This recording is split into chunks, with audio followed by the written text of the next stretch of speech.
आप सब मेरे मसीह भाई बहनों को एक बार फिर से जय मसीह की। परमेश्वर के अनुग्रह दया कृपा से प्रभु ने हम सबको मिलने का मौका दिया, जीवित रखा और सही सलामत रखा। इसके लिए प्रभु का धन्यवाद करेंगे। और आज तारीख है 18/6/2025। हम सुबह का वचन पढ़ेंगे। हम पढ़ेंगे प्रेरितों के काम की पुस्तक में से उसका 4 अध्याय और उसका 1 से लेके 22 वचन तक। इसके पढ़े और सुने जाने पर प्रभु की आशीष हो। मैं बेसिक बाइबल पढ़ता हूँ मेरे भाई और बहनों। जो मुझे 365 दिन फॉलो करेगा, करीब पूरी की पूरी बाइबल कंप्लीट कर लेगा। ये उन लोगों के लिए है जो मेरे भाई पढ़ने में असमर्थ हैं, या जिन मेरे भाई बहनों के पास समय नहीं है। मैं सुबह नया नियम पढ़ता हूँ और शाम को पुराना नियम। तो आइए हम बाइबल पढ़ेंगे।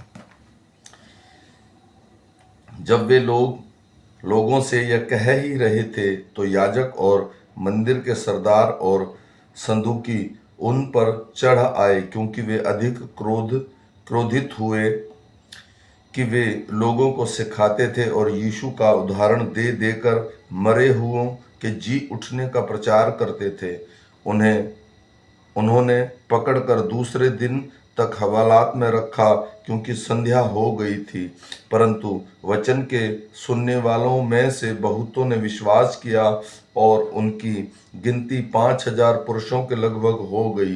दूसरे दिन ऐसा हुआ कि उनके सरदार और पुरनिये और शास्त्री और महायाजक हन्ना और कैफा और यूहन्ना और सिकंदर और जितने महायाजक के घराने के थे सब यरूशलेम में इकट्ठा हुए।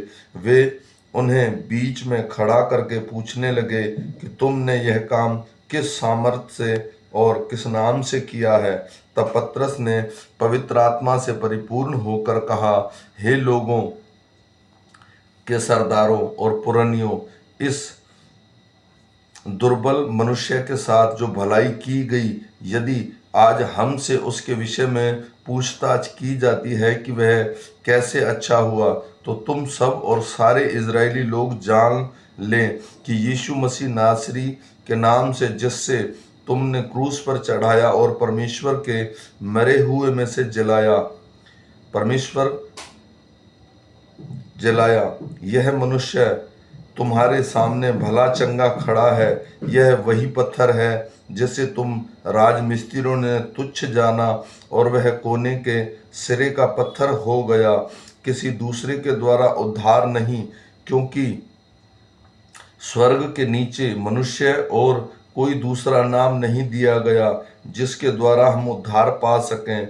जब उन्होंने पतरस और यूहन्ना को साहस देखा और यह जाना कि ये अनपढ़ और साधारण मनुष्य हैं, तो आश्चर्य किया। फिर उनको पहचाना कि ये यीशु के साथ रहे हैं। उस मनुष्य को जो अच्छा हुआ था उसके साथ खड़े होकर वे विरोध में कुछ न कह सके, परंतु उन्हें सभा के बाहर जाने को आज्ञा देकर वे आपस में विचार करने लगे, हम इन मनुष्यों के साथ क्या करें, क्योंकि यरूशलेम के सब रहने वालों पर प्रकट है कि इनके द्वारा एक प्रसिद्ध चिन्ह दिखाया गया है, और हम इनका इनकार नहीं कर सकते, परंतु इसलिए कि यह बात लोगों में और अधिक फैल न जाए, हम इन्हें धमकाएं कि वे इस नाम से फिर किसी मनुष्य से बात न करें। तब उन्हें बुलाया और चेतावनी देकर यह कहा, यीशु के नाम से कुछ भी न बोलना और न सिखाना। परंतु पतरस और यूहन्ना ने उनको उत्तर दिया, तुम ही न्याय करो। क्या यह परमेश्वर के निकट भला है कि हम परमेश्वर की बात से बढ़कर तुम्हारी बात माने, क्योंकि